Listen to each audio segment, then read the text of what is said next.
pag-uusapan po natin ngayon, nakita ko yung post ni Maharlika na salutatorian daw si Kong Miao Miao. Dahil si Kong Miao Miao, si Congressman Barzaga, ay kinasuhan din ng incitement to sedition at saka rebellion. Well, kaya siya naging salutatorian dahil kami ni Maharlika ang valedictorians, joint valedictorian kami. Kasi kami unang-unang kinasuhan nitong NBI for incitement to sedition at saka for rebellion dahil nga doon sa pulboronic video. Mantakin mo, hindi naman kami yung nakikita sa video na authenticated sa Amerika na hindi siya AI na gumagamit ng powdery white substance. Si Vangag yun.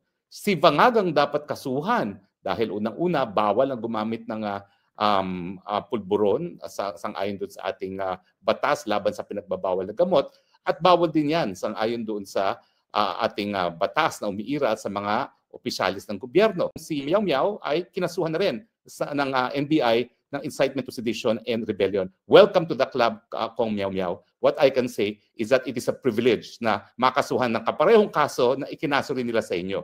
Dahil lang naniniwala ko na ating mga pinagagawa, pagsisiwalat sa katotohanan, yan po ay tawag ng panahon. Yan ang talagang tawag ng katapatan, kung hindi tawag ng kabayanihan sa mga panahon na kinakailangan talaga ipakita ang pagmamahal sa bayan sa pamamagitan ng paghihindi at pagkukutsa sa mga bangag sa gobyerno. Kung natin ang ating kalayaan, kinakailangan panindigan natin ang ating kalayaan na magsabi, Marcos resign, out Marcos, bangag, kurakot, walang silbi sa bayan.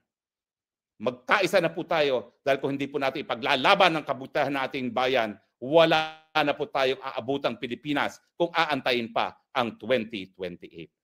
Makiisa po tayo sa mga mapayapang pagtitipon sa Maynila at online dito po sa ating page, sa ating YouTube at sa page po ni Maharlika at sa kanyang YouTube din. Pagkita-kita po tayo 16, 17, 18 at sama-sama po nating baguhin ang ating inang bayang Pilipinas.